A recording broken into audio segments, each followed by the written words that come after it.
Greetings. Welcome to Sutro Biopharma R&D Day 2025 conference call. At this time, all participants are in a listen-only mode.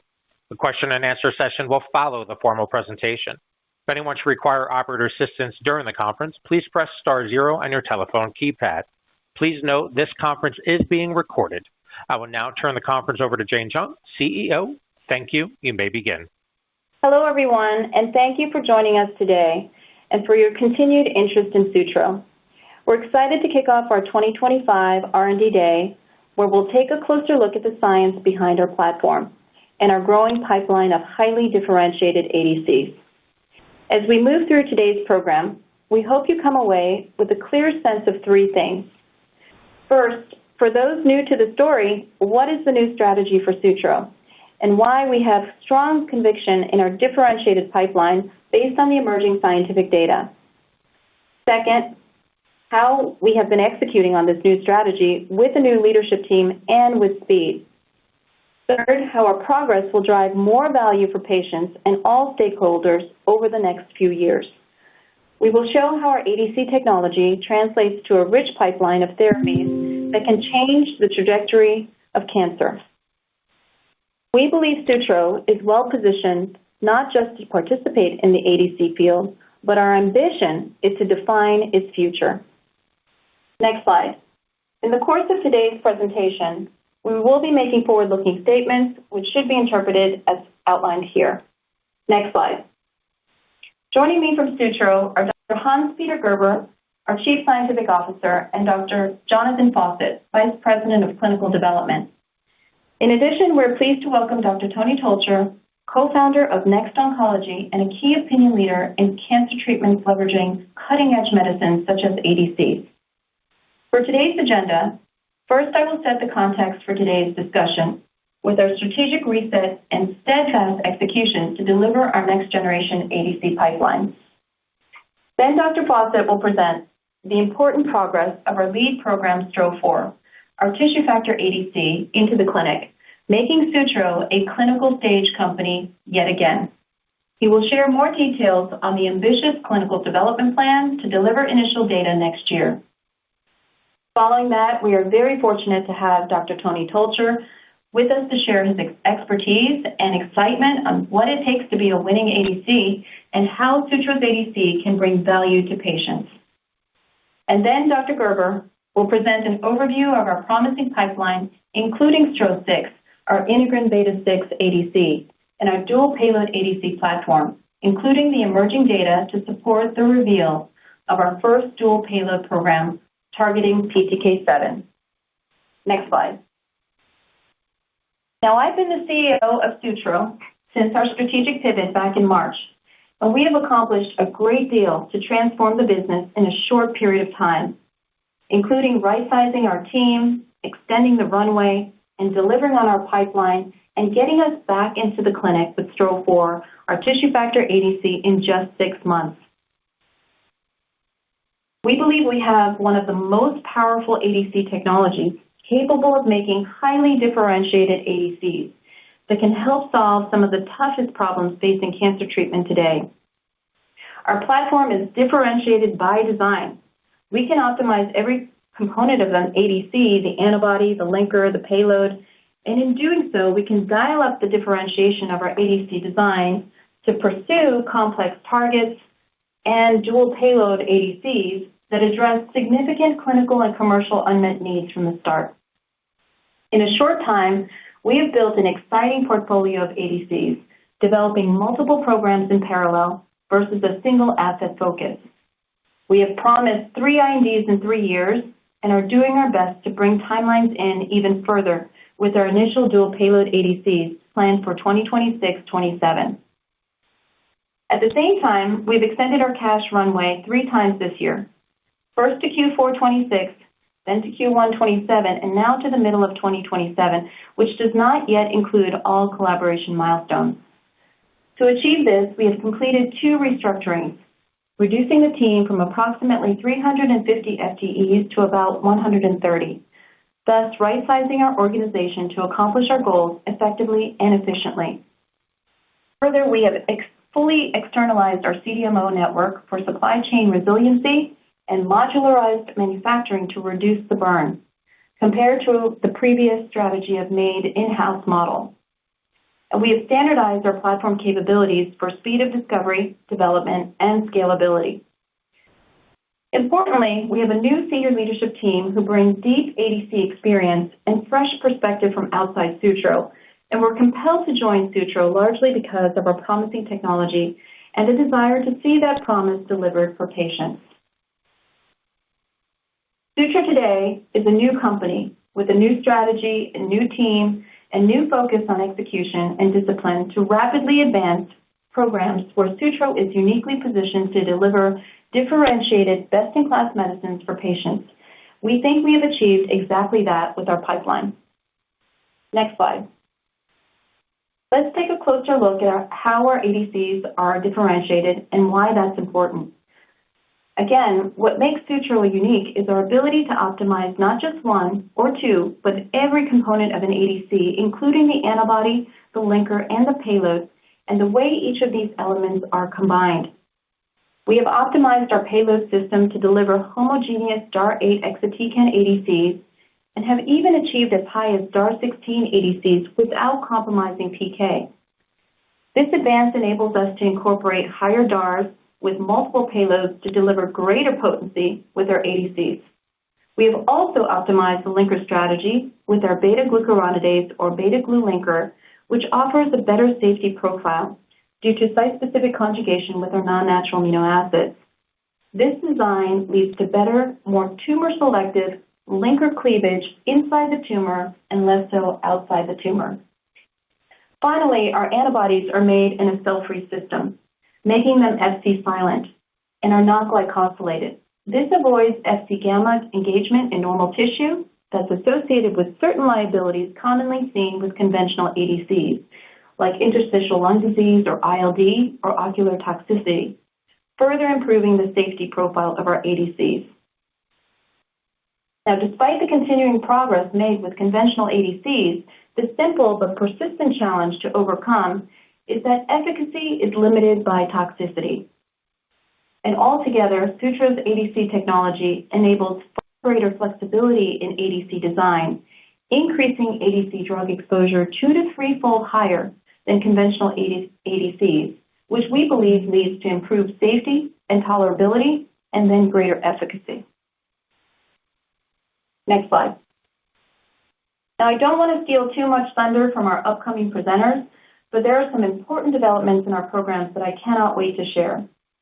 Our pipeline consists of both single and dual payload ADCs.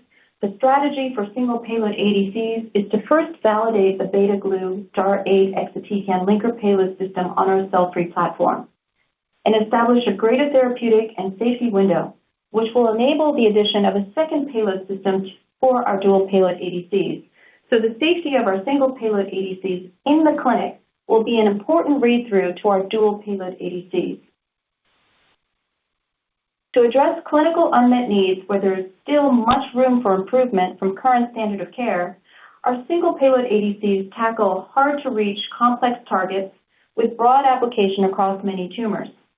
We begin with STRO-4 on the left of this slide, our potential best-in-class tissue factor ADC.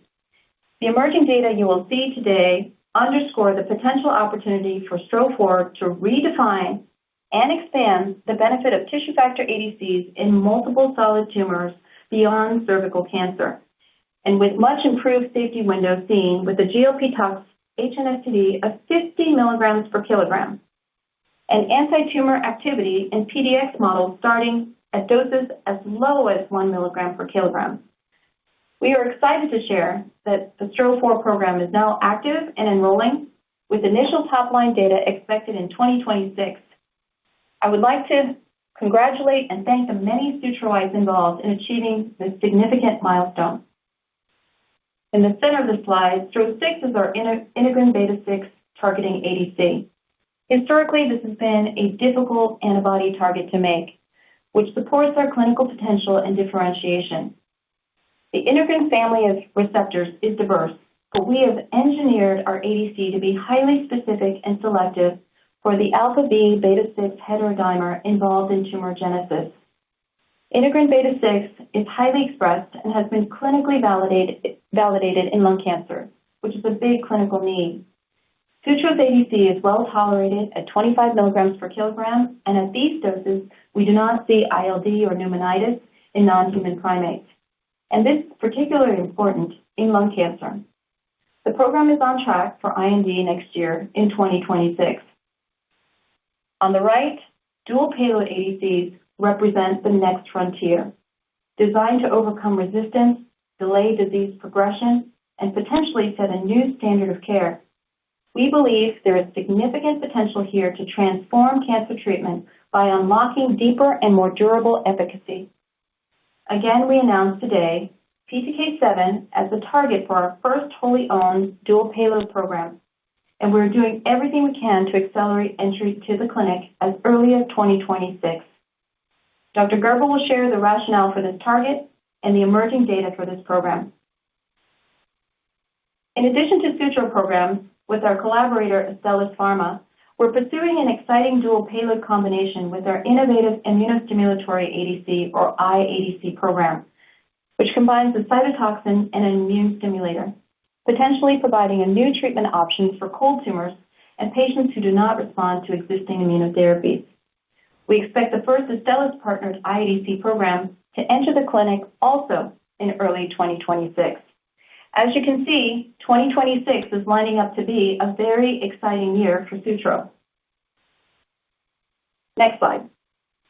As I just mentioned, we are particularly excited about the potential of Sutro's dual payload ADCs to overcome resistance and maximize clinical response with any ADC target. There still remains a significant need for better cancer treatments in ADCs, as resistance often leads to tumor progression. What's next after exatecan payloads for ADCs? One challenge of ADCs is the development of resistance that we know is driven not by the loss of target, but by the payload class. We also know that combining chemotherapies with different mechanisms of action can be more effective than an after single-agent chemotherapy, and that dual payloads can deliver chemo combination in a targeted way. The other challenge with dual payload ADCs is safety, or greater toxicity in combining two different payloads. Demonstrating a wider therapeutic window is essential for the viability of this modality, combining two different payloads at the right ratio to ensure the treatment is safe as well as effective. It is very challenging to safely add payloads with ADCs that have HNSTDs of only or as low as 3 to 6 milligrams per kilogram. And if done right, dual payload ADCs can offer a better safety profile than combining two separate, distinct ADCs. And that is our goal, to safely overcome resistance and prolong and deepen clinical responses, even in patients who have relapsed after prior treatments. Dr. Gerber will share how we have now treated tumor models to resistance on a weekly basis with both topo-1 and microtubule inhibitor ADCs, and are now seeing compelling responses with our dual payload ADCs overcoming resistance to both payload classes. We're moving forward at pace to ensure that Sutro has the opportunity to be one of the first to validate the use of the multi-payload ADCs in the clinic. Next slide.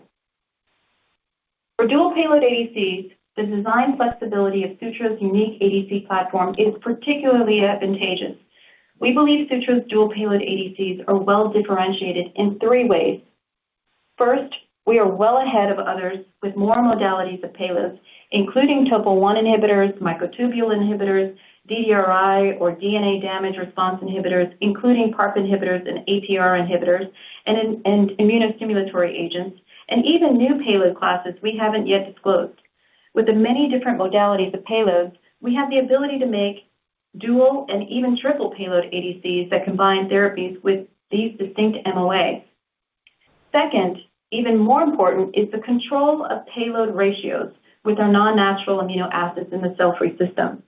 Not all payload modalities are equal in terms of potency and safety. Therefore, a 1-to-1 ratio of each payload is not necessarily optimal for every combination. We can readily solve for this complexity driven by the fact that we have not 1, but 2 non-natural amino acids to stably conjugate 2 different linker payloads to our antibodies. And third, as shared today, Sutro's ADC can potentially drive a wider safety window and are well tolerated at high doses. And this extends to our dual payload ADCs as well. We have seen with our dual payload exatecan MMAE combination, them to be well tolerated at doses as high as 25 milligrams per kilogram in non-human primates. Despite higher DAR and two different payloads, we do not see safety being compromised in these preclinical models. All this is, in our words, protein engineering on steroids, and why we believe the precise design capabilities of our ADC technology enable us to create disruptive and game-changing medicines with the potential to shape the future of the entire ADC field and bring meaningful benefits to patients. With that, I would now like to turn it over to Dr. Fawcett to review the exciting progress being made in our lead program, STRO-4, our tissue factor ADC that is now active and enrolling in the clinic with an ambitious plan to get to initial top-line data middle of next year. Thanks, Jane, for the great overview of Sutro and the emerging pipeline. I'm going to dive into the program for STRO-4 now, which is our tissue factor targeting ADC, which is just entering the clinic. Can we have the next slide? Tissue factor, or TF, is a strong target for ADCs. It's highly expressed on a variety of solid tumors with relatively modest expression in normal tissues, some of which are essentially non-proliferative, such as the subendothelial layers of blood vessels. TF is a transmembrane glycoprotein with potentially important signaling properties in malignant cells, and TF has been associated with poor prognosis in some malignancies, such as colorectal cancer. Tisotumab vedotin, shortened to TV, is a TF-targeted ADC approved for the treatment of advanced cervical cancer. With an ORR of 17.8% and a PFS of 4.2 months in the pivotal innovative 301 study, it is an important advance for patients with cervical cancer, but also an important proof of concept for TF-targeted ADCs. However, TF is limited by inherent disadvantages shown on the left of the slide. The antibody does have an effect on the extrinsic coagulation pathway, and bleeding events were seen in clinical studies. The payload, the microtubule inhibitor, monomethyl are on target, as well as free payload toxicity. The resulting toxicity profile of TV affects the eyes, TF being expressed in the conjunctival and corneal epithelium, the nerves, and also the bone marrow. These limit the therapeutic window as reflected by the HNSTD of only 3 milligrams per kilo in GLP toxicity studies. So there is scope for developing an improved next-generation TF-ADC. Sutro has developed a new TF-ADC, STRO-4, with several modifications that are anticipated to widen the therapeutic window, shown on the right hand of the slide. First, the antibody has been selected for high affinity binding to TF with an affinity constant of only 5 nanomolar, good internalization on target engagement, and also it's been selected for not having an effect on the extrinsic coagulation pathway. Second, the Sutro manufacturing platform is based on antibody synthesis in cell-free extracts of E. coli, ensuring that the antibody lacks glycosylation. Thus, STRO-4 has an intrinsic absence of Fc gamma receptor engagement, negating a binding pathway which is believed crucial in the triggering of interstitial lung disease, or ILD, which has been a problematic issue for some exatecan-armed ADCs. Third, the linker payload assembly uses non-natural amino acids in the antibody to precisely determine the point of attachment, using click chemistry to conjugate the linker payload at optimal positions in the antibody molecule. Spontaneous deconjugation is effectively nil, so STRO-4 is not prone to unscheduled disassembly, to borrow language from a SpaceX spokesman describing an unsuccessful rocket launch. Finally, the linker uses state-of-the-art beta-glucuronidase cleavage to release the payload, resulting in better intracellular exatecan release after internalization and shuttling into lysosomes in tumor cells. Residual linker moieties also modify the lipid solubility of exatecan to facilitate a strong bystander effect. Next slide, please. Underlining the favorable readout from our GLP tox study, where we had an HNSTD of 50 milligrams per kilo, here are some supporting data from in vitro assays to examine ocular toxicity, which is an off-tumor, on-target event.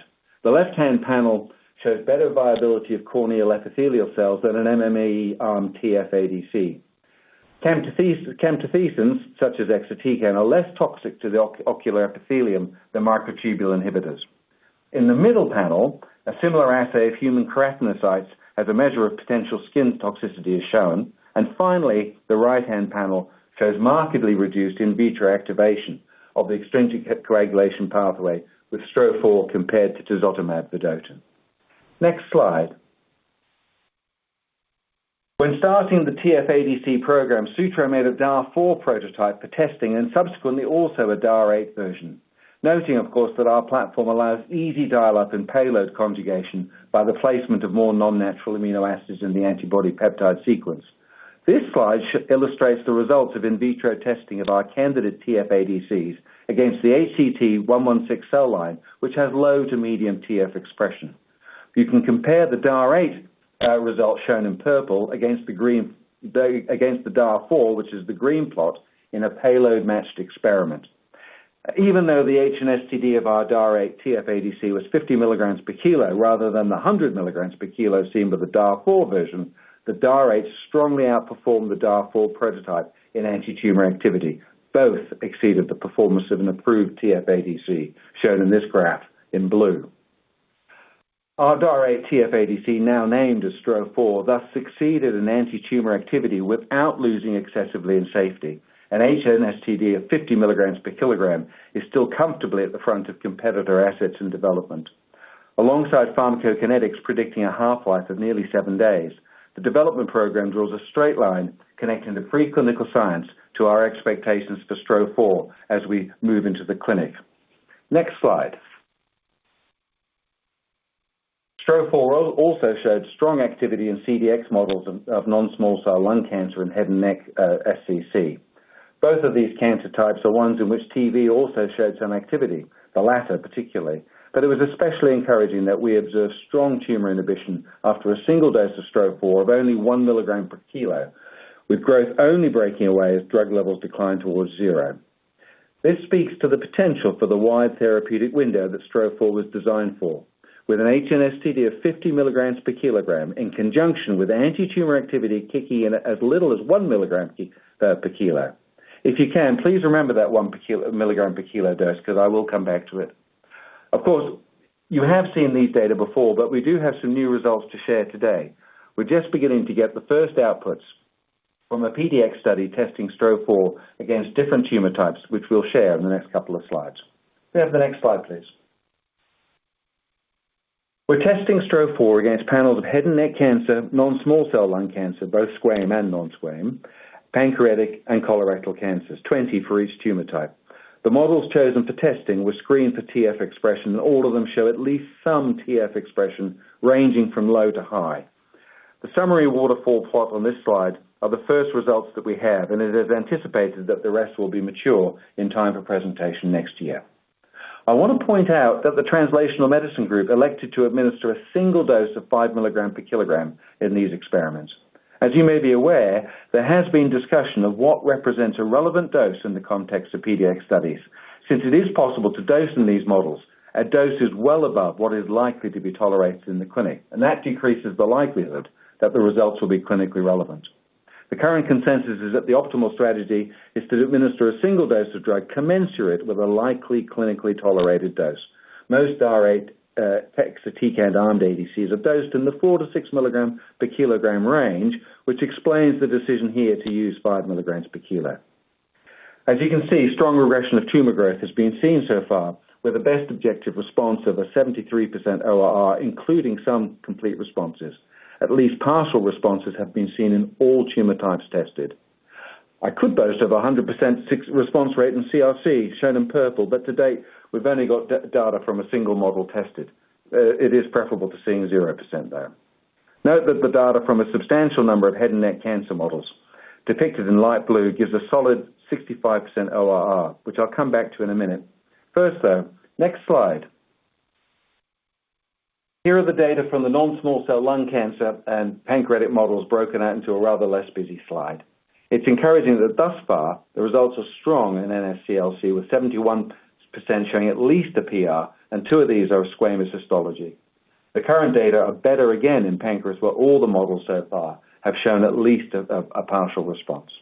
If we could go to the next slide. Finally, since TV also showed activity against head and neck cancer in the clinic, we took the opportunity to set up an identical set of PDX models where we compared STRO4 and TV, remembering again that the models were selected in advance to have at least some level of TF expression. Dosing was again 5 milligrams per kilo, and going back to a comment I made earlier, that might be a little generous for TV. Nonetheless, it's interesting that the response rate for TV in this PDX experiment, 41%, came out close to the ORR observed in clinical studies using 2-weekly dosing, where an ORR of around 40% was impressive, but was hampered by suboptimal tolerability. The STRO4 treated panel showed a 65% response rate, which is encouraging as we shift our focus to the clinic. The PDX models are still a study in progress, but the data look to be heading in a direction that will support development in tumor indications where there are still large numbers of patients in urgent need of new options. This is emphasized in the next slide.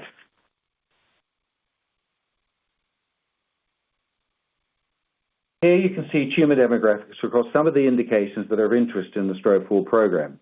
Recent developments in the treatment of these cancer types are starting to show promise, but there is a lot further to be done. Really, very large number of patients, just in the US alone, face a very limited future after relapsing on early line therapies. The numbers on this slide add up to nearly 500,000 patients annually in need of new treatment options. So now that's appropriate to turn to the mapping for the early development of STRO4 on the next slide. Clearly, the first goal must be to determine a safe and well-tolerated dose of STRO4 to take forward in a further evaluation of anti-tumor activity. Helpfully, an HNSTD of 50 milligrams per kilo has permitted us to enter dose escalation at a dose of 1 milligram per kilo and get to a go-forward dose in a minimal number of steps. You may recall from an earlier slide that preclinical activity in CDX models was seen at doses as low as 1 milligram per kilo, and that's our entry level in dose escalation. So we anticipate achieving therapeutically relevant exposure quickly. We're also restricting study eligibility to participants with tumor types that commonly express tissue factor. With a targeted treatment, it seems logical to enroll patients where there is at least some likelihood of the target being expressed. Plus, we also see it as relevant to look at safety and tolerability in patient populations with tumors from indications that are most likely to be onward developed. The aim in the dose escalation study is to determine one or more recommended go-forward doses for further dose optimization as needed, but we also aim to set ourselves up to get a first look at anti-tumor activity in patients.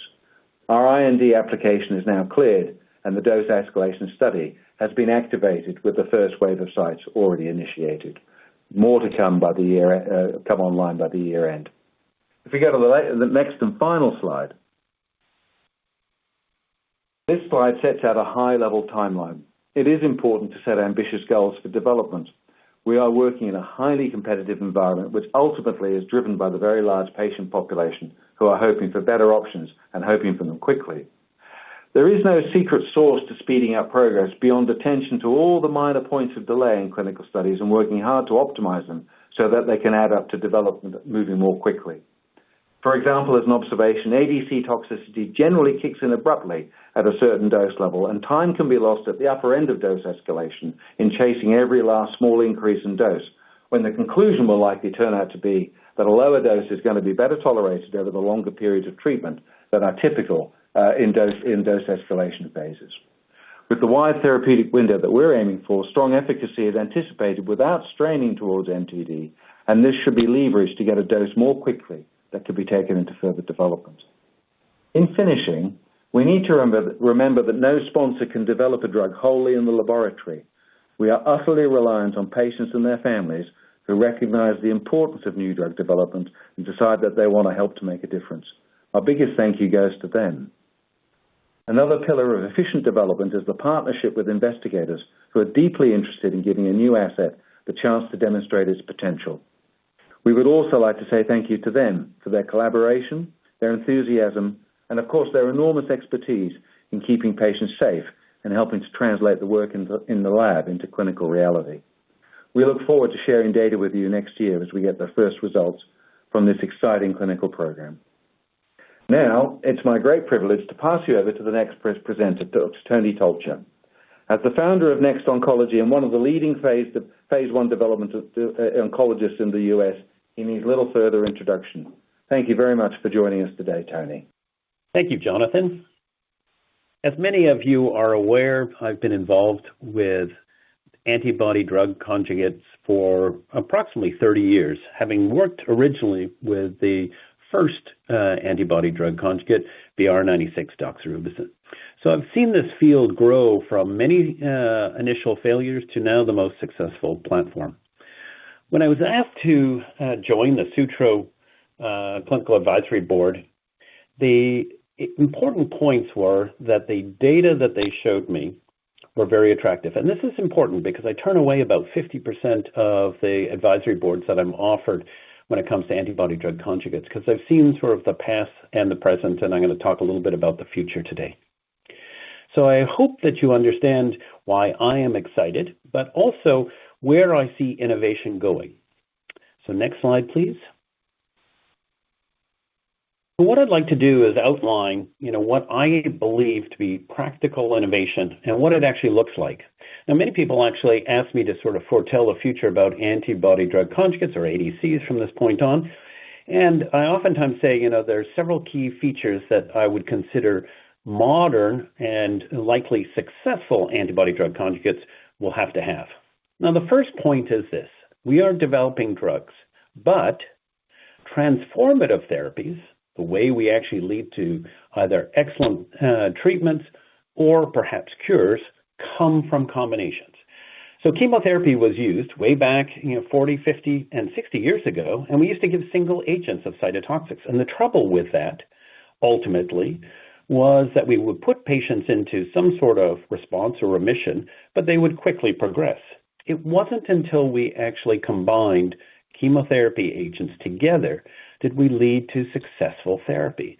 And the examples, of course, were MOP, which ultimately proved to be curative in patients with Hodgkin's disease, ABVD, which was an improvement again, CHOP for non-Hodgkin's lymphoma, and in many different types of cancers, those that we don't necessarily think we can cure, but are still important therapies and frontline therapies, such as Taxol and carboplatin for lung cancer and ovarian cancer.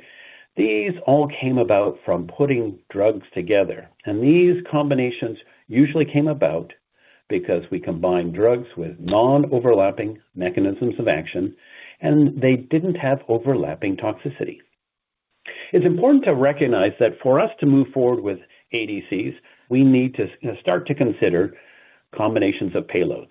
Now, we have a number of different payloads currently. These include the antimicrotubules, which almost everyone knows are either a maytansine derivative or an auristatin derivative. We have Topo1, which have become, I'd say, revolutionary in the fact that we've been able to now have very effective therapy in cancers that are resistant to prior ADCs.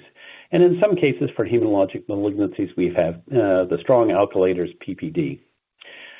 It's important to realize, though, that there are many novel payloads that are coming in the future, and these ultimately might be transformative because our limitation right now is that chemotherapy consists of about 5 different classes, so we've not even touched all the classes of validated chemotherapy at this point. Again, one other thing as we look towards the future, combining different payloads together is never going to be one-to-one. It's a bit of a misnomer when we think about that, and if people tell you that they're actually combining equal parts of 2 different payloads, you have to remember that our combinations of chemotherapy were based on the safety, and none of the agents in combination were given at equal doses. And that's important, and that's really important to understand that all of this is based on the safety and the effectiveness of various ratios, optimal ratios. And this requires something that we have not had until very recently, and that's tunable ADCs, where you can actually, through very complex chemistry, be able to provide different ratios of payloads. Now, this is non-trivial when it comes to a chemistry standpoint, and so that's what's held the field up to this point. Next slide, please. Now, I'm going to remind you that most ADCs fail due to safety, whether it be such things as neutropenia or myelosuppression, or, as we've seen more recently, pneumonitis and interstitial lung disease. But several drugs have failed again because of liver toxicity. And all of these side effects that have caused drugs to fail is usually because we're not trafficking the antibody drug conjugate to the tumor selectively. The premise of ADCs was to deliver the payload to the tumor and improve the therapeutic index. But if we don't get the ADC correct, we will end up with trafficking to some of the normal tissues and experience the toxicity problem. Next slide. So there's several truths about the current ADCs that can be improved upon. First and foremost, target antigens. We have essentially a finite number of tumor target antigens that are successfully internalized. Yes, there's some work going on non-internalized antigens, but those are still in very early development. Now, it's important to realize that spending much time trying to discover new internalizing target antigens is probably not a useful deployment of resources. And why is that? Well, first and foremost, the loss of the target antigen is not the usual mechanism of resistance to ADCs. Perfect examples are HER2. So HER2 is a wonderful target antigen. It's been validated with naked antibodies such as trastuzumab. We had Kadcyla, which ultimately led to some responses in one of the more successful antibody-drug conjugates. But even when we came along with Enhertu, there was no loss of HER2 expression. And that meant that the target antigen persists even though patients became resistant to the payload on Kadcyla. Now, that's an important point because you can actually reduce the risk of your development by using credentialed antigens, tumor-targeted antigens that are already being used and are internalized, and then coming along with new payloads or combinations of payloads. And that might speed up proof of concept. Next slide. We have to keep in mind that you are developing a class of drugs, and using an antibody as it would be developed as a naked antibody is not appropriate. We should be manufacturing and designing our antibodies to be suitable as an antibody drug conjugate, and hence you want to make sure that it's optimal for trafficking. So one of the first aspects that you have to look at when you're looking at a prospective ADC is it Fc silent? And this should be standard because there's no need for antibody-dependent cytotoxicity.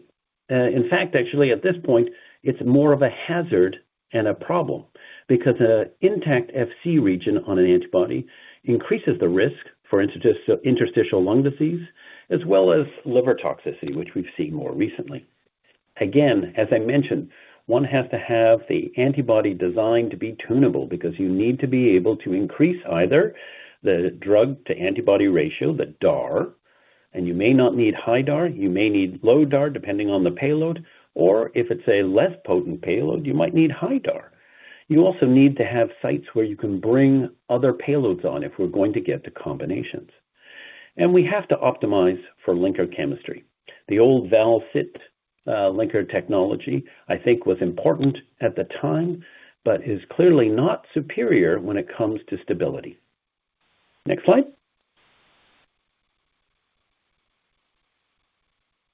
And as I mentioned, the biggest problem about the older linker technology is it leads to off-target toxicity.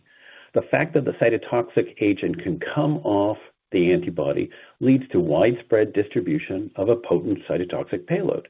And this is something that we've seen with many of the earlier ADCs, such as GI issues, most notably sacituzumab govitecan, where we see diarrhea, even though there's no expression of TROP2 on the GI tract of any substantial degree. We also see neuropathy that has been seen with both enfortumab vedotin and tizo, and in both cases, that's because the linker is not fully stable, and some of the neurotoxic payload comes off and distributes widely. Next slide. The other point is, at this juncture, we're delivering cytotoxic payloads. And so we have to keep in mind all of the lessons from the chemotherapy era. And even though some of this wisdom has been lost, it's important to recognize that the problem for chemotherapy was that every patient routinely became resistant to the chemotherapy agent when it was administered as a single agent. So with that in mind, you can say we're going to come up with novel payloads and go after currently available targets like HER2 and TROP2 with novel payloads that are non-overlapping in terms of mechanisms of resistance. And that's an easy way to try to have proof of concept. As I mentioned before, it's important to recognize that the ratios of the cytotoxic chemotherapy agents in the past were designed by safety and around safety. And so it is foolish to actually believe that we should have one-to-one ratios all the time. And it's remarkable at this point to say that other people have shown that to be very clear. A company many years ago called Celator developed an optimized ratio of daunorubicin to Ara-C for elderly patients with a liposomal preparation of what we give for leukemia. And they struggled for a period of time, but then were ultimately successful because they hit the right ratio for that little nanoparticle. The same applies to antibody drug conjugates. And in the past, what led to those ratios, the combinations of drugs, and what ratios were used? It was safety, and always safety. Next slide. So when I look at the work that Sutro's done, and I look at the checklist that I go through each time when I'm looking at a different company or a different molecule, I have this sort of 5-point checklist. First and foremost, are they going for an antigen target that's credentialed or novel? And as I said, from a practical standpoint, it's much easier to go after a credentialed target. The antibody construct, it has to be FC silent. And what is very interesting about the whole technology and the platform of Sutro is it's tunable. They're using modern linkers, and so we're having linker stability. Although we're still in an era where we're largely exploring antimicrotubules as well as topo-1, we will ultimately get to a point where almost all tumors that can have antibody-drug conjugate therapy, patients will be resistant to those antimicrotubules and the topo-1. So we need to look at novel payloads, and that in the next 3 to 5 years is going to be a big challenge. And finally, being able to look at different things about exposure, understanding the pharmacokinetics, and ultimately pursuing that.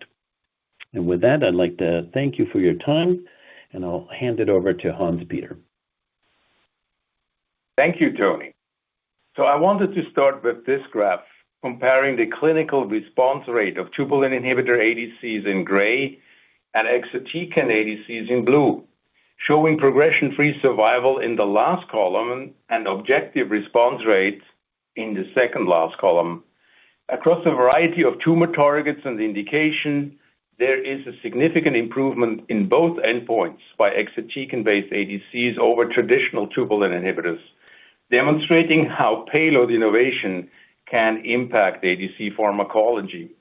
However, while exatecan ADCs induced higher ORR, their impact on PFS remains modest, with the notable exception of Enhertu in breast cancer, which clearly set a new benchmark for the field and started the turnaround of ADCs back in 2019. Importantly, the regulatory approval endpoint for ADCs is PFS, the time it takes the tumor to develop resistance, and not ORR, which is a measure of how quickly tumors respond to treatment.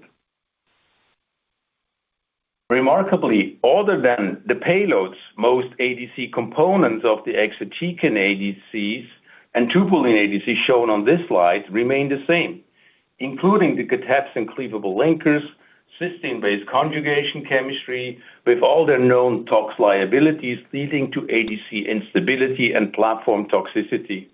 At Sutro, our goal is to build upon the improvements brought by the exatecan payload and to use our unique ADC manufacturing technology to improve all components of an ADC and to turn strong initial responses into long-lasting clinical benefits, such as shown by PFS. Next slide. So how can you achieve better anti-tumor activity, prolonged anti-tumor responses, and the delay in resistant formation to ADCs? There are two different approaches being pursued in oncology, and the core principle of each have been tested and validated in oncology and beyond. First is to simply increase drug exposure by making ADCs safer, so more drug can ultimately get to the tumor. This is exemplified by STRO-4 and 6, which achieved industry highest exposure levels in cynos. Second is to combine payloads with different mechanism of action, as exemplified by our dual payload ADCs.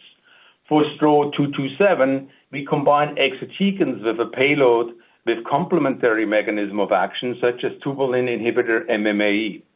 For our iADCs, we're combining exatecans with immune activators like STING. And finally, when we combine exatecan with our DNA double-strand repair inhibitors, or DDRIs, we are boosting exatecan activity by blocking the tumor escape pathways. Next slide, please. This brings up the question, how can you identify winner ADCs early? Based on preclinical data, how does success look like? Shown here are the three hallmarks of ADC pharmacology, with all having a track record to predict success of ADCs in the clinic. Good PK is highly predictive of winner ADCs, in particular long half-lives and low clearance. Good safety in cynos by means of high maximum tolerated dose and the highest non-severely toxic dose. Good anti-tumor activity, in particular in tumor models that are predictive for clinical responses, known as patient-derived xenograft models, or PDX, and provided that ADCs are dosed at a clinically relevant level, as already discussed by Jonathan for STRO-4. I want to point out that throughout our R&D forum today, you will see industry-leading PK, safety, and activity data generated with our single and dual payload ADC programs. Next slide. As Jane already pointed out, our unique cell-free manufacturing system allows us to rapidly integrate and optimize multiple proprietary technologies to increase the therapeutic index of ADCs. This differentiation of our ADCs is different from conventional manufacturing approaches that have much less flexibility in improving the design of ADCs.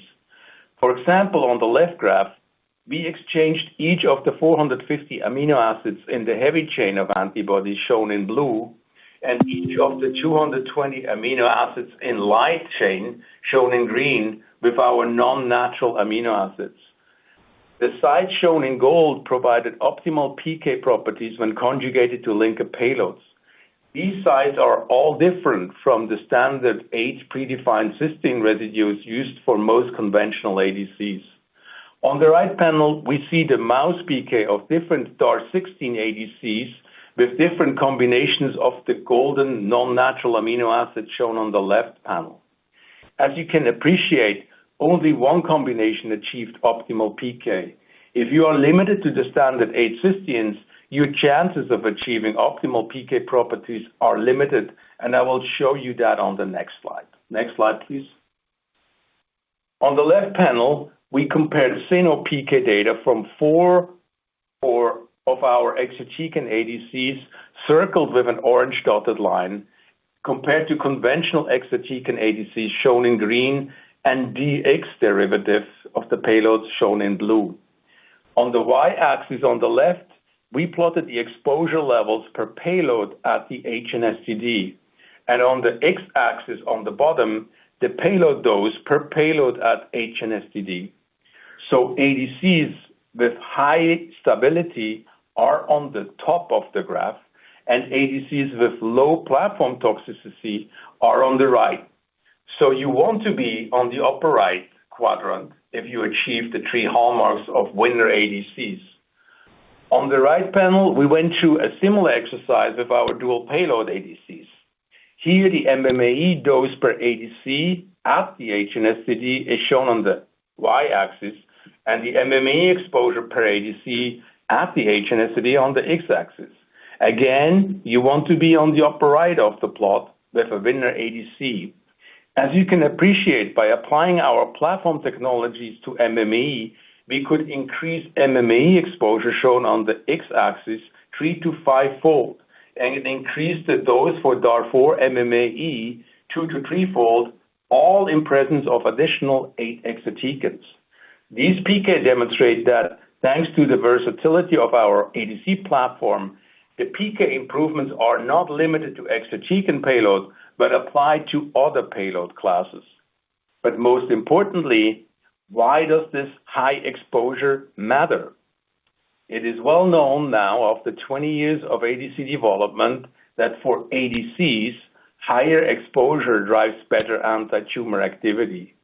Dual payload ADCs depend on high DAR when adding payloads on top of 8 exatecans, and conventional ADCs display reduced PK and safety and exposure at higher DAR ratios. These PK data position Sutro as leader in dual payload ADCs going forward. Next slide. STRO-6 is our integrin beta-6 targeting ADC, and this slide illustrates how we integrated our proprietary ADC technologies to generate an ADC with 2 to 3-fold higher exposure and improved anti-tumor activity compared to conventional integrin beta-6 ADCs currently developed in the clinic. First, we took advantage of our phage display technology to identify binders that don't interfere with integrin beta-6 biology on normal healthy tissues. Our technology allows us to screen human antibody libraries that are a millionfold larger than standard hybridoma approaches, and enabling us to find better targeting antibodies faster. In addition, our ADCs don't engage Fc gamma receptor binding, so STRO-6 is not taken up by immune cells expressing Fc gamma receptors, which reduces the risk of interstitial lung disease, also known as ILD. It is a DAR8 exatecan ADC similar to STRO-4 with strong bystander activity, which allows us to target tumors with low and heterogeneous target antigen expression.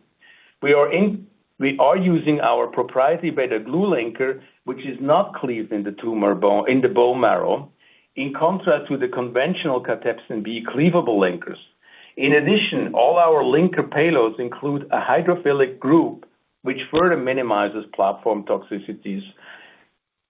Our target IND filing date for STRO-6 is in mid-2026. Next slide, please. Integrin beta-6 is expressed in a large variety of solid tumor indications, as shown on the right side of this slide.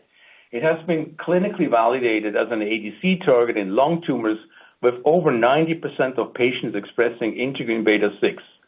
Despite its prominent expression in multiple solid tumor types, there is only one competitor ADC in clinical development targeting integrin beta-6 due to its complex target biology. In addition to competitor ADC is a conventional MMAE conjugate with a significant platform toxicity reported in the clinic. Therefore, switching the payloads to topo-1 combined with our advanced engineering technologies keeps strong promise to improve ADC exposure and therefore anti-tumor activity. Next slide, please.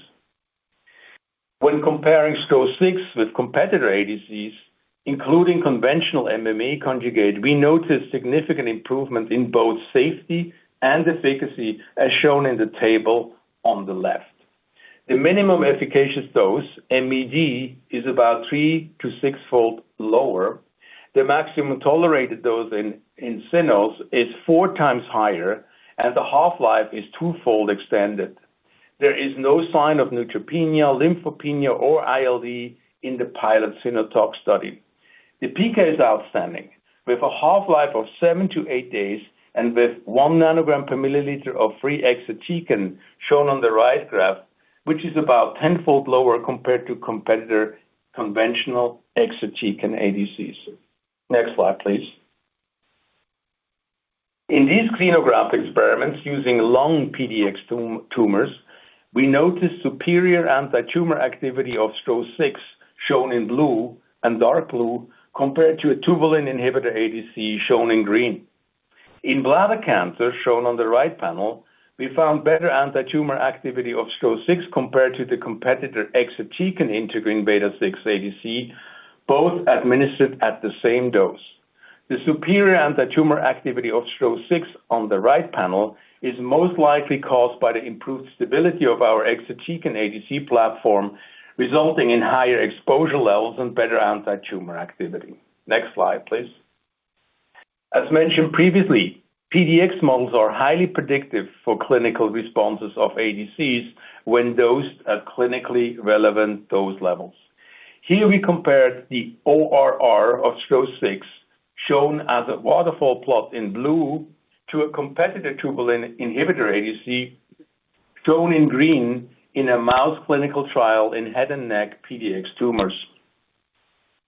On the table on the bottom right, you can see that the overall response rate of the competitor ADC was 47%, which is close to the 40% reported for this ADC in clinical trials in head and neck cancer.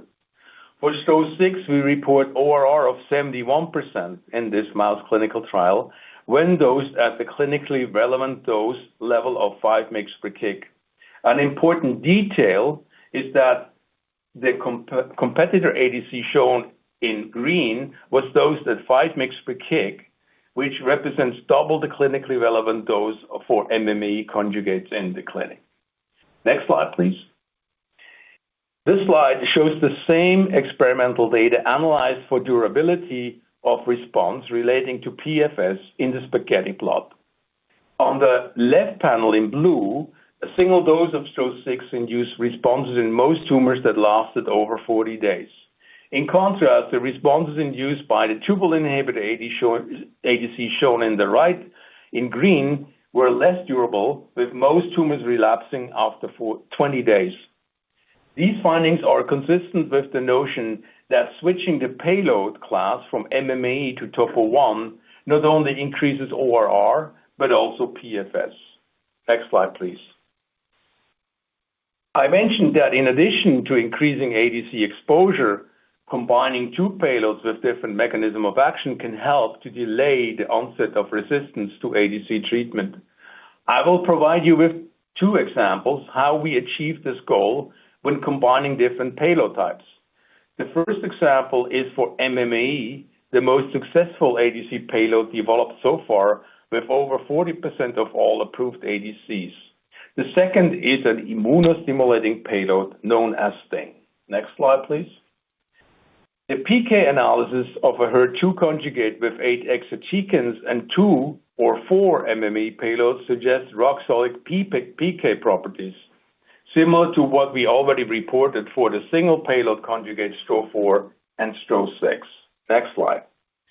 Importantly, the HER2 dual payload ADC was able to regress tumors that were resistant to either payload, as shown on the left panel on this slide.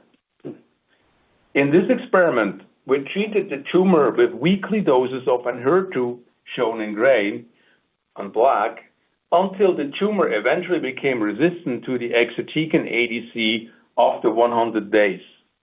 Then we switched the ADC payload to a tubulin inhibitor, shown in green, and after initial response, the tumor relapsed again, despite weekly treatment with the tubulin inhibitor ADCs.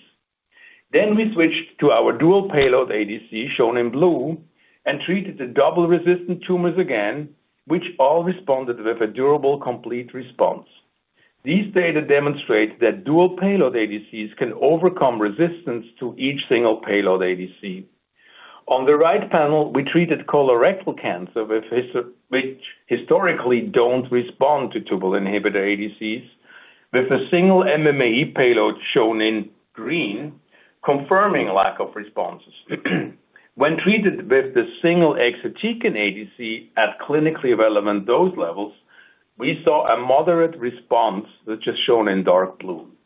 However, when we treated the colorectal cancer model with a dual payload ADC shown in light blue, the tumor responded significantly better compared to the single payload ADCs. Next slide, please. The next example demonstrating how we can improve the durability of response is with our dual payload ADC targeting PTK7. I am very happy to introduce for the first time the target of our first dual payload ADC with a target IND date of late 26, early 27. PTK7 is highly expressed antigen in a variety of different tumor types known to respond to either payload type, exatecan, and MMAE. Most importantly, PTK7 is expressed on cancer stem cells, which are considered the root cause of cancer, and PTK7 expression correlates with poor prognosis across a variety of tumor indications. Unfortunately, cancer stem cells express a lot of PGP-drugged efflux pumps, and prior ADC attempts with MMAE type of payloads failed due to the short durability of responses.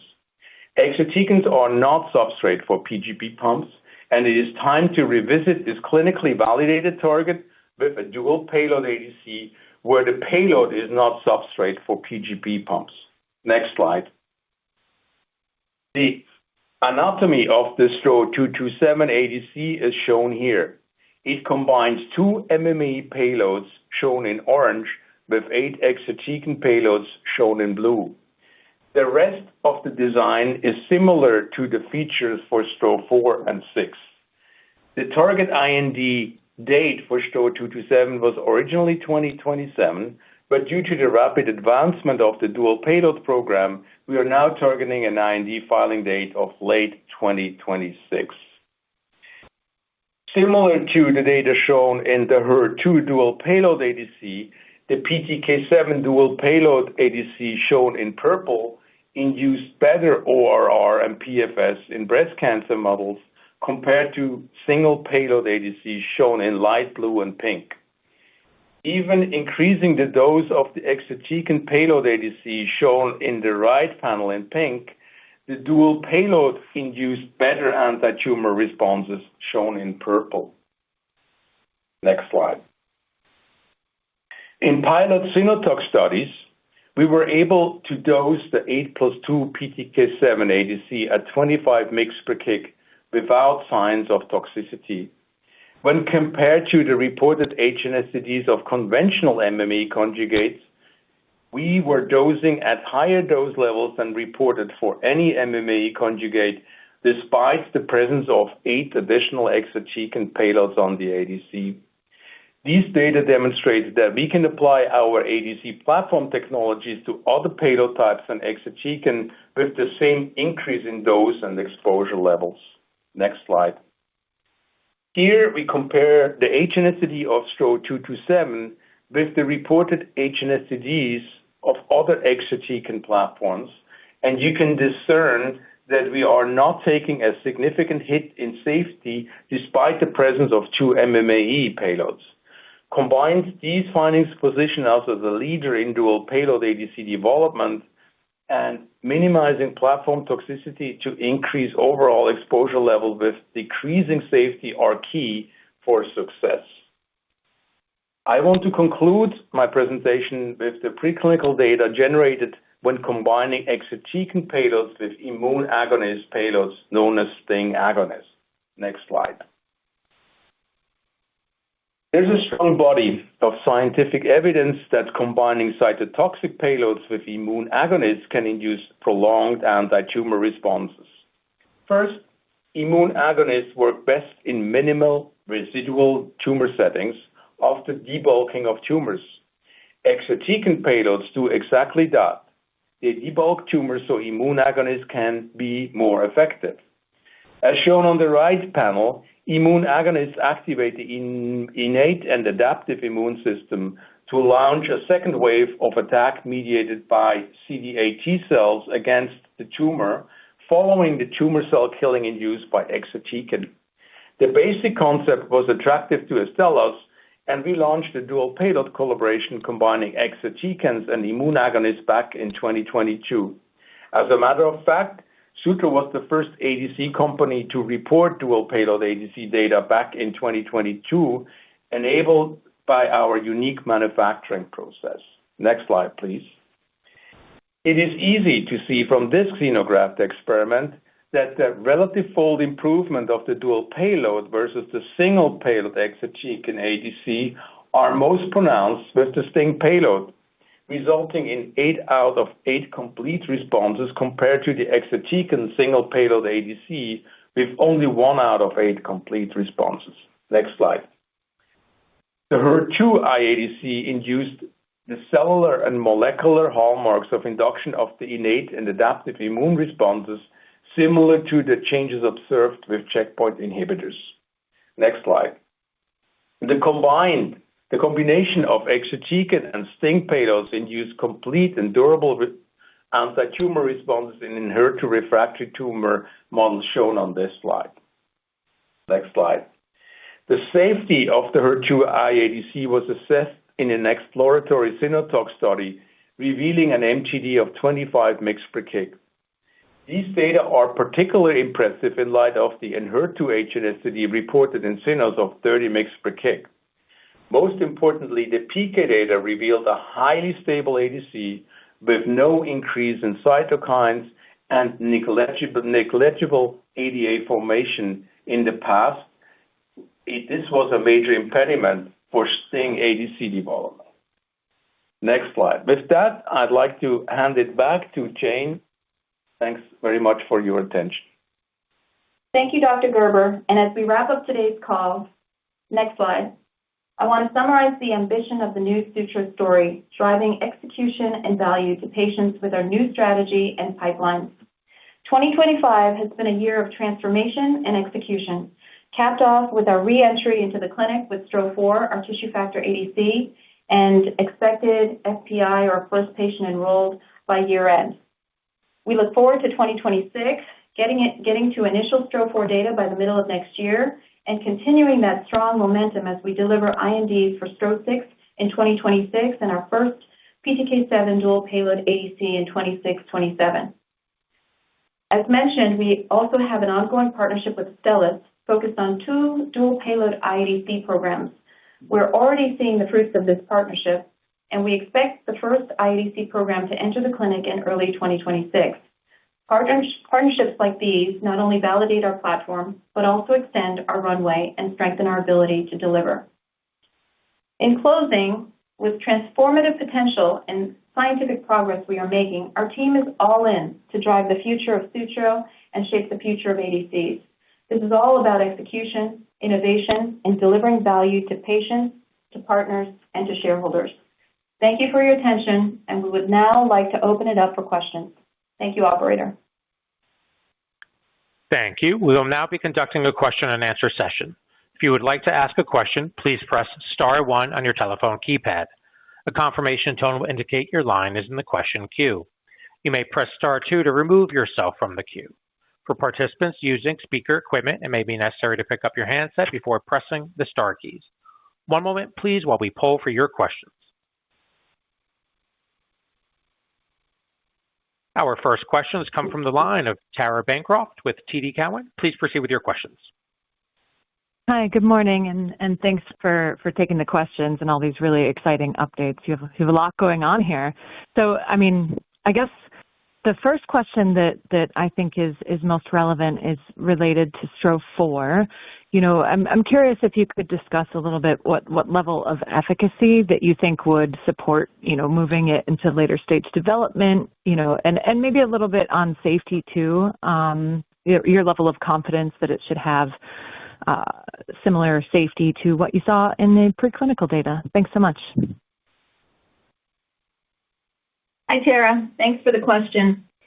STRO-004, we believe, is designed to differentiate on both efficacy and safety. In terms of the safety question first, you heard us say repeatedly on this call that we have a very favorable toxicity or safety profile with a GLP tox HNSTD of 50 milligrams per kilogram. That's probably one of the highest doses we've tested for an ADC. And at those doses, we do not see the liabilities associated with the approved tissue factor program, namely the ocular toxicity, the skin, and bleeding risk. So we feel very confident in that we have a very good or wider safety window. In addition, regarding your question on efficacy, I think it's important to note, and I think Jonathan emphasized, that we were seeing in our PDX models anti-tumor efficacy starting at doses as low as 1 milligram per kilogram. That's really important, as you recall also that we'll be starting our phase 1 program at that dose, and that will help us get to therapeutic doses as quickly as possible. So, and given the additional PDX models that we've done, and I want to just explain some of the background on the PDX models. We looked at 20 different PDX models for each tumor type. So this is not cherry picking one model that would just look at our data favorably, but we expand the universe of PDX models to really get a holistic look at what the potential differentiation could be for STRO-004 from an efficacy standpoint. And you've seen the data today that we see in the benchmarking, even we saw strong activity in lung, in head and neck, and pancreatic. These are high unmet need tumors that need additional and better options.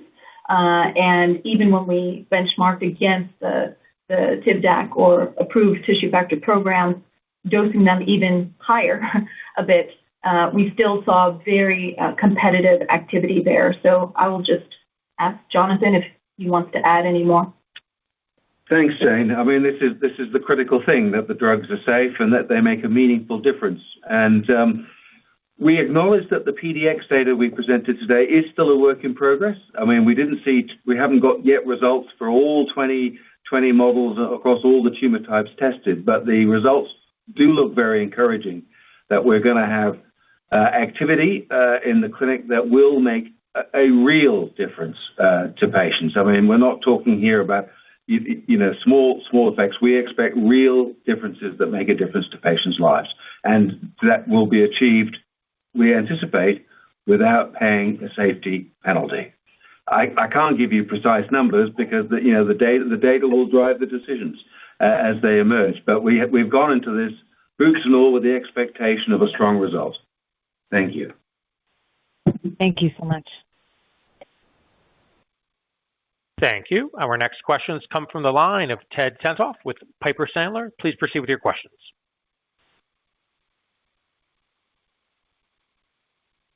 Great. Thank you so much for the presentation today. Very, very interesting. I wanted to get a sense when it comes to the dual targeting ADCs. Is there potential? How closely do you have to watch the tox? Obviously, you're delivering both, so it's going to be better than systemic dual chemotherapy. But how big of an issue do you have to worry about, complementary tox between different agents? Thanks. Hi, Ted. I think we highlighted that challenge with respect to the dual payloads, that safety being the real challenge here. And it's not just a straight up 1-to-1 ratio, as Dr. Tolcher had mentioned. Even when you combine chemotherapies, it's not the same dose of each chemotherapy. You have to tune these in a way that it's safe to be delivered. And so and what's unique about the Sutro platform, to be able to have these two non-naturals that can actually tightly control the ratio of payloads, is really important for us. We know that MMAEs and Topo1s are not equipotent and equisafe. They have different toxicity profiles. So what you want to make sure is you can tailor the approach and adjust the dosing, if you will, in the payload combinations. I'll ask Hans-Peter to further elaborate here. Yeah, thank you, Jane. And I think this is the critical point of dual payloads, how you minimize the toxicity between each of the two payloads. And as Dr. Tolcher alluded to, most of the tox of the DLTs in the clinic is platform tox. So with this conventional conjugate, these payloads come up before they reach the tumor, and they cause this bone marrow toxicity or ILD. And with our platform, we've now shown it for 3 payloads that we reach very low free payload levels because we have different linkers, we have different conjugation chemistry, we have these hydrophilic modules to actually increase to decrease platform toxicity. And when we now did these 2 payloads together, combined with all these technology advantages, we got to industry highest exposure levels and lowest toxicity levels across all a panel of dual payload companies that we are monitoring. And we actually reviewed now 13 of these at the recent World ADC. And you can take a look at yourself. If you look at PK, which is the telling matter, if you look at those numbers and have them in front of me, there's nobody that comes to our numbers in terms of exposure. And we think that will ultimately translate into better anti-tumor activity of dual payloads and deeper responses, resulting in better PFS. This is how we see our dual payloads moving forward. And again, we started with 3 payloads, and we have 2 more to go, and we will make sure we maximize the benefit for each indication, each target specifically. And I think it's particularly noteworthy that we have shared today that both PTK7 as well as which is the dual payload with the topo and the MMAE and the IADC HER2 program were well tolerated at 25 milligrams per kilogram. So that is, already getting to a very good dose level. And I see Jonathan wants to weigh in here as well. Thanks, Jane. I think the tunability point that was made by Dr. Tolter is a critically important one. If you don't tune right, you'll run into toxicity with one of the payloads before the other one's got into the zone where it's going to be active. Get the tuning right, and you can dial them up thoughtfully and carefully to a point where you see activity without being hit over the head by running into toxicity one of the payloads prematurely, if you will. And that's very, very high on our list of priorities to sort out. And as you can see from the work that Dr. Gerber presented, this has been the tunability is a thing that we can work with very well, and we have seen that the data show that we're in a really good HNSTD zone, and I think this is encouraging. Yeah, no, these are great points. Thank you so much for the additional color. Thank you. Our next questions come from the line of Roger Song with Jefferies. Please proceed with your questions.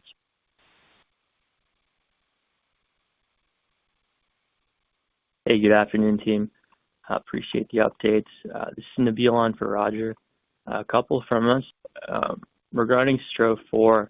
So as the trial is ongoing and dose escalation, is there any particular rationale for what lead indications we would then select for, assuming efficacy is on par? Is there a rationale to look at unmet need or anything particular there? Any more color would be helpful. And then I had a follow-up. Yeah, so thanks for the question on STRO-004. The goal for the tissue factor program is really to expand the tissue factor ADC benefit beyond cervical cancer. You've seen several of the tumors that we've highlighted in the PDX study were inclusive of lung, head and neck, pancreatic, and these are cohorts. These are tumors that that express tissue factor and that we will include in our phase 1 program. And we'll also be looking at, in our phase 1 program, cervical cancer, because I think it's important to actually show differentiation there as well to the approved tissue factor agent. And Jonathan, do you want to add here? Yeah, thanks, Jane. I mean, the data from TV, was an important pathfinder proof of concept. And you remember in the early cohort expansions, there were activity and other tumors besides cervical, head and neck, and lung come to mind. And, the Miracogen asset also showed that there's activity in pancreas. And so there's a lot to build on here. And as one of my slides showed, there are a ton of patients out there who need something new. And, we built a next-gen TF-ADC with exactly with the intention of going after those patients to try and give them a new option. Thank you. That's very helpful. Actually, my follow-up is on the xenograft model. So on slide 15, again, looking at that waterfall plot, was there anything similar or different within the tumor types? Like, for example, I'm just curious on those, the head and neck tumor types, the two bars on the left, the leftmost on the waterfall. Anything different about those, or would we just call those outliers? So I would say that the study is an interim look at the PDX models we have so far. We will continue to evaluate any kind of differences in these tumor models. We don't expect to get a 100% win on all of them, but maybe I'll pass it over to Hans-Peter if you have any additional color to add. Yeah, happy to add more granularity on those columns that have these dots. That means actually they're currently being on the treatment, and the response could only improve from now on. So we, of course, do translational studies with these tumors. We have tumors before we implanted them, and we can take them at the end of the experiment if there's any left. And we do gene expression profiling and look for these sensitivity markers to each payload. I mean, here in this case, it's topo-1, but for the dual payload, that is an important question. You know, these tumors that do so well, are these both expressing high target, and then the markers that predict response to the second payload? So we're looking at this in this collaboration with these PDX models to identify potential marker, to identify the patients that respond best early on. Thank you. That's really helpful. If I can sneak in one more question, really excited about the PTK7 program, and I'm sure we're going to hear more later. I was just kind of curious about your inclusion criteria, like how you might be selecting for PTK7 expression, IHC, would that be an H-score or percentage cells positive? Thank you. Yeah, so we are excited about PTK7 as well.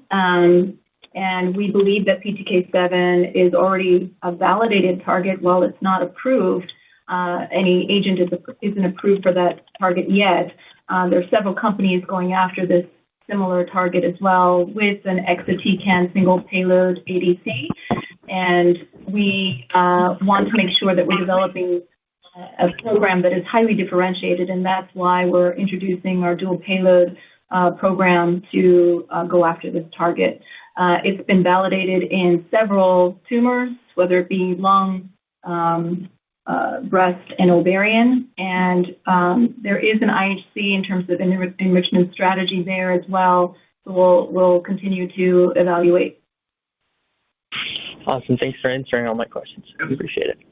I mean, in terms of we had a question about the eligibility criteria, and I think we are starting to put those together, but we anticipate the usual balance between making sure you've got a patient population that stands a chance of demonstrating the potential of the asset, versus patients do have to receive the approved therapies before they come into trial, and that's always a sort of tension in developing early drug development studies. But we think this dual payloads are incredibly exciting in terms of what they're going to offer patients.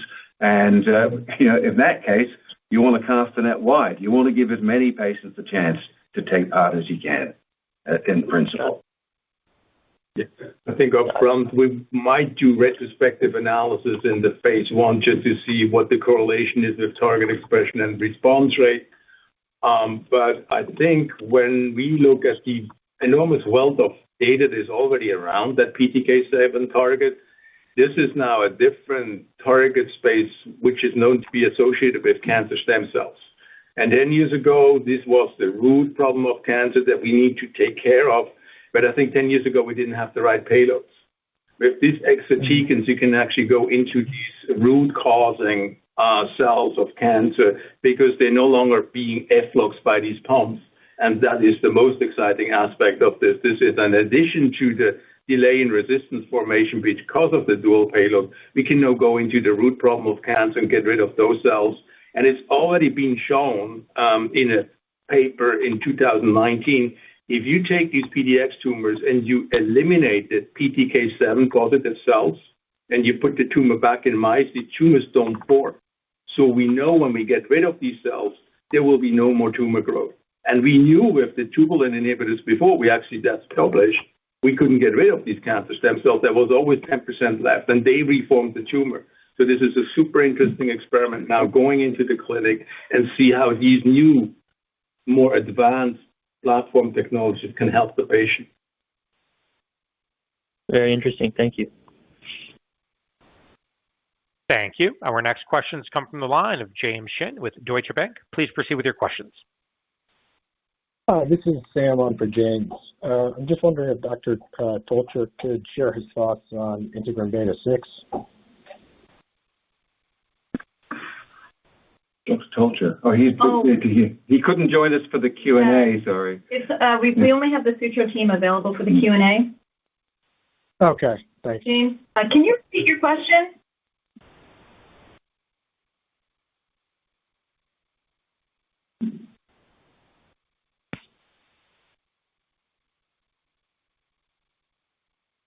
Yeah, we didn't hear your question. Could you repeat your question?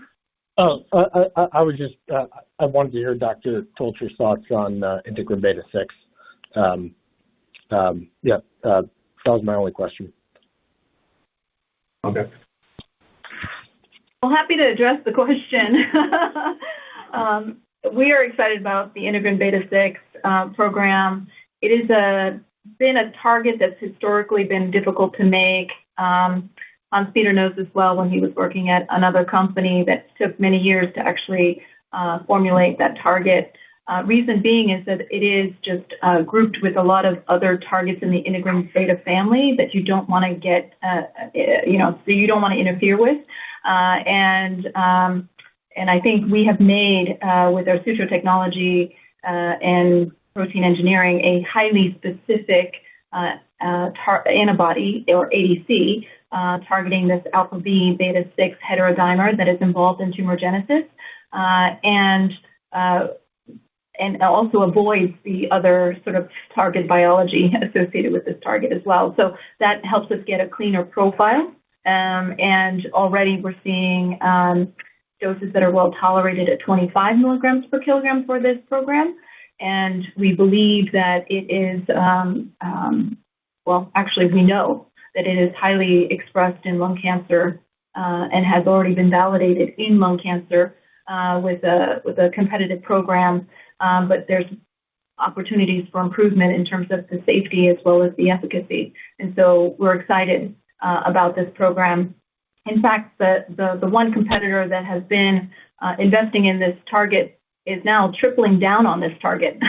They have 3 assets going after the same target, which I think is really speaks to their excitement and bullishness around this opportunity, and it supports our excitement around it as well. I'll pass to Hans-Peter to add. Yeah, thank you, Jen. And so to add some additional data around this point, that among the top 35 targets being pursued by ADCs now, integrin beta-6 is ranked number 32. So the one being the most competitive, like HER2, integrin beta-6 is on number 2 out of 35.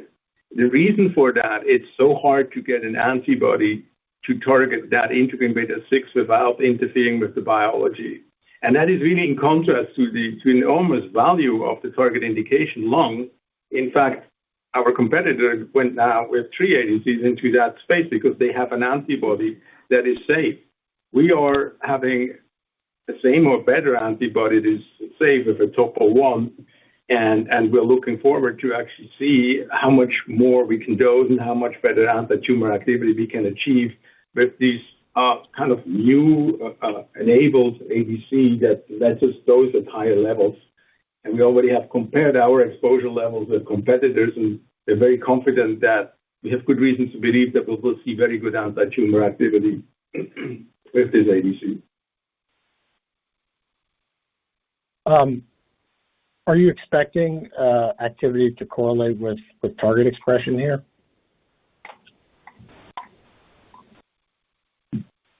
So the thing about integrin beta-6 that is highly, highly expressed in lung cancer, upwards of 90%.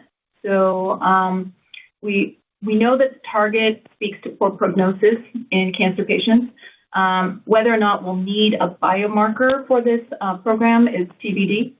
We'll further evaluate. The competitor program that's already in the clinic is an all-comer strategy without a biomarker or enrichment strategy, and so this could be quite a sizable clinical and commercial opportunity for this program. And even if we were to share this market in lung cancer, it's quite sizable for Sutro and high value.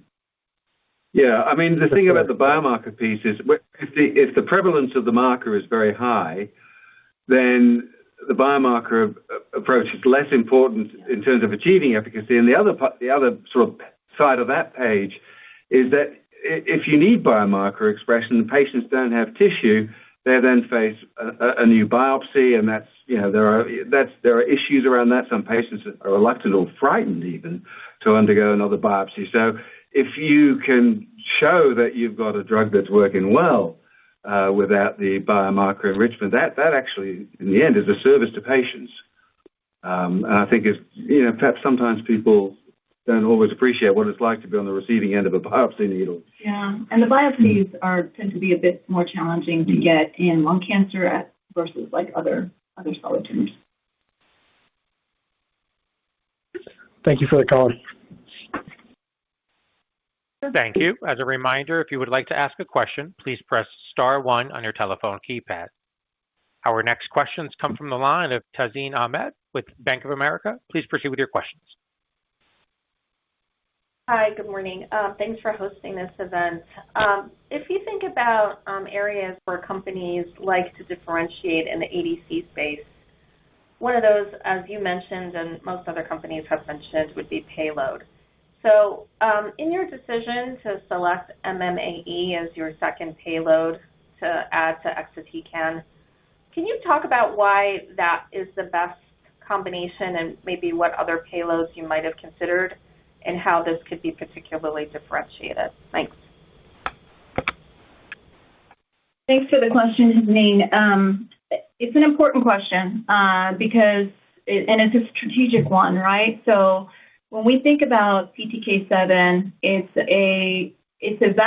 been validated with a previous program.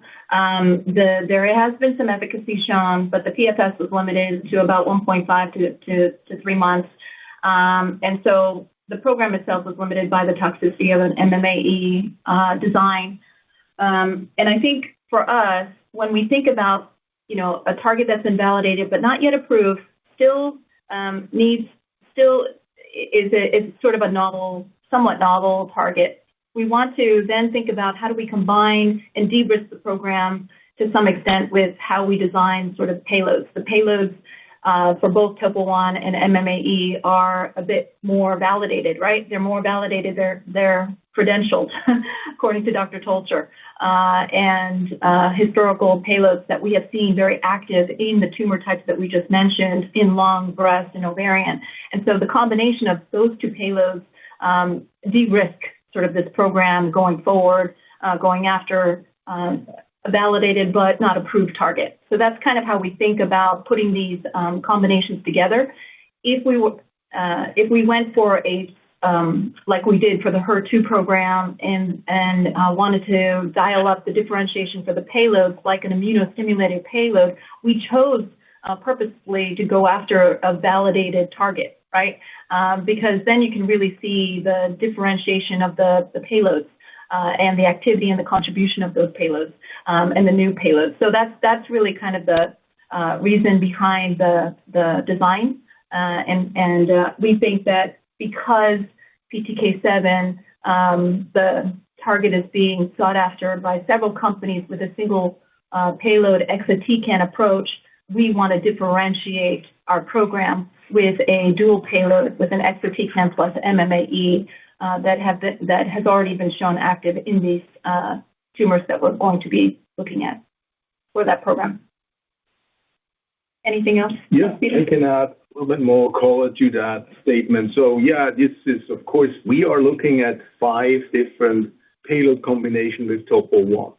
And that is the most important question. What's the biology behind one versus the other?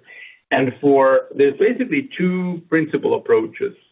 One is empirically to combine two different payloads with different mechanism of actions. And that's based on strong science that it will take the tumor at least double the time to develop a resistance against two payloads with different mechanism of action. Now, among those, MMAE is the most widely approved payload industry-wide for most of the time. Topo1 is maybe the one behind, but will overtake. So we take the two most successful linker payloads in a kind of an empirical way because A, they are validated, and B, they have different mechanism of action. And then add 5 more categories that we put into this selection. The other one is we know already in the target indications for PTK7, each linker payload on its own has shown very prominent anti-tumor activity in an ADC context. And then in addition, again, that cancer stem cell, now it's time to revisit those cancer stem cell targets. PTK7 is one of those. This could give an additional boost in progression-free survival. And last but not least, and I don't want to go to all the rationale here, but this MMA combination. If you listen to the presentations from people that develop MMA, the induction of immunogenic cell death by this payload is a very important differentiator that you then can combine these MMA conjugate with checkpoint inhibitors. So by adding 2 of those MMAs to a topo1, we should then make these tumors super sensitive to an additional checkpoint inhibitor. So on top of all of these possibilities that we build into this ADC, you could then basically super boost, if needed, even the T cells to go after the tumor and then further improve PFS. So that was very attractive for this MMAE combination. And I don't want to go into all the details with the other payloads, just the concept is why we're taking a DDRI, for example, which we didn't really discuss, but we're very advanced with those as well. Because there it's the other one. This is called, it's in the context of synthetic lethal. These are all principles of oncology development. You use a drug, and that drug has other pathways that the tumor will utilize when you press the button on that node, and it will find alternative pathway to overcome that pressure.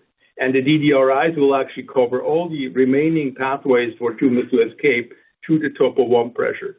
So that's more like a biology, synthetic lethal biology approach to overcome these rescue pathways. And the third one, of course, is the IADC, where we ask an entire arm, your own arm of anti-tumor response to the rescue after we debulk the tumor with the exatecan. And so these are 3 buckets, all different rational. And as you know, in cancer biology, there's different ways to get there, and we have to explore the space in the clinic where we get most benefit for the cancer patient. Thank you. Thank you. Our last questions will come from the line of Andres Maldonado with H.C. Wainwright. Please proceed with your questions. Hi, everyone. Thank you again for hosting this event and for taking my questions. Kind of want to dig into a little bit of the nitty-gritty on the engineering front.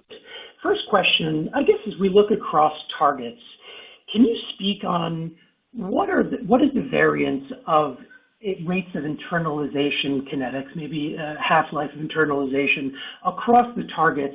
And if that variance is wide, how have you been able to counteract that with your cell-free conjugation? And do you feel that the more engineering you had to do to kind of normalize or increase the rates of internalization, you'll be leaving some efficacy on the table? And then follow-up question for the dual payload engineering, really cool stuff here. So curious, given that, the dual ADC constructs employ a DAR of 8+2 or a DAR of 8+4 combinations, can you speak to maybe from a synthetic chemistry perspective, how reproducible are those stoichiometries batch to back? Just curious on how you guys, controlling the scale up in the future. Thank you very much for taking these questions. Okay, so thanks for those questions. Maybe I'll tackle the dual payload one and then hand over the internalization of the target to Hans-Peter. So I think for the dual payload process on the ADCs, whether it's 8+4, 8+2, the reason why we have such tight control of the stoichiometry is because we have these non-natural amino acids that is further stabilized with our click chemistry within our cell-free platform. This is really unique for Sutro. And I believe, what this platform was made to do. Not necessarily me too conventional ADCs like everybody else, but actually really differentiating what we do in this dual payload space. And so I think the 8+2, 8+4 rationale to be able to control the ratios will be very essential for us to ensure the safety window and the therapeutic window we want to achieve with these dual payloads. With that, I'll hand it over to Hans-Peter to address either the stoichiometry as well as the internalization of the target.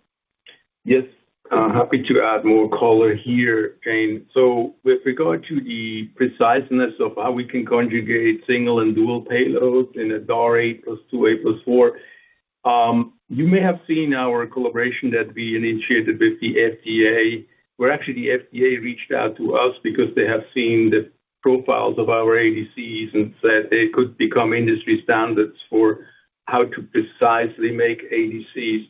So we're very happy, actually, when we heard from them, and so we collaborate with them. That says maybe more than I could explain in the next 5 minutes about why we have these highly precise conjugates.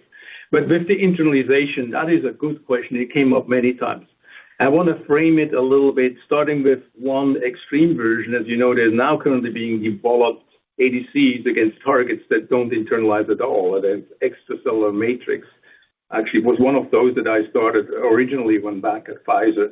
So you do not need, actually, with these new technologies, when you have good cleavable linker, you have bystander effect.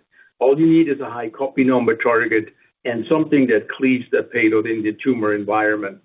Now, in vitro internalization, everybody shows this internalization data. You can have like half of the ADC internalized in 30 or 60 minutes or sometimes 2 hours. And people read a lot into that. But if you think that these ADCs now with our half-lives, they are in these animals or patients for weeks, it really doesn't matter how quickly you internalize because they all will have plenty of time to internalize. In fact, I'm going to give you some clinical evidence that it doesn't matter. These biparatopics that were designed to get a target to faster internalize, to get more drug into the tumor, yes, biparatopics always work very well in preclinical experiments in vitro, maybe under certain conditions in vivo, but now the first readout in the clinic, it turns out it doesn't matter because the residence time of these ADCs in the circulation is so long, whether you internalize in 30 minutes or 60 minutes over 3 weeks, it doesn't matter. What really matters is whether your ADC is stable. That's how you get more payload into the tumor and not how quickly you get it in. I give you a little bit of, I'm sure other people have different opinions, but I'm really referring to clinical reports where this now didn't translate into better anti-tumor responses, though in preclinical models they did. So these are some of the finesses in ADC development. If you live this, you know about that. If you come new to the field, all these things look very interesting, but only a few of them are actually translating from preclinical into the clinic. And one among those is certainly PK. PK that usually translates into the clinic, and that's a really important thing to look for in these early preclinical data sets. Yeah, I think important to add is on the point on PK, we enjoy describing our assets and programs as having rock solid PK in that it has low clearance, high longer half-life, and higher ADC drug exposure. And that's achieved in many different ways with the optimization of our design features for the ADC, where we optimize every element of the ADC. And then in terms of your question on stoichiometry, I like to keep things simple because I love the technical explanation that HP just gave. But if you can imagine when you think about dual payloads, when you have two different payloads competing for the same site of conjugation, it becomes it can become a bit messy. And so how do you keep that super clean? The way we do it is through our non-natural amino acids that work well in our cell-free platform that does not work so well in the conventional CHO-based manufacturing process. And so it has an impact of decreasing the yield there as well for those programs. So this is what gives our dual payload programs a competitive advantage. Any further questions, operator? There are no further questions at this time. I'd like to hand the call back over to you, Jane, for any closing comments. All right. Well, thank you, everyone. Thanks, everyone, for tuning in and for your questions and your active engagement. I want to thank the Sutro team for all the progress being made. We're building a lot of momentum into this year and into next year. And we appreciate you following our progress. Thank you. This does now conclude today's teleconference. We appreciate your participation. You may disconnect your lines at this time. Enjoy the rest of your day.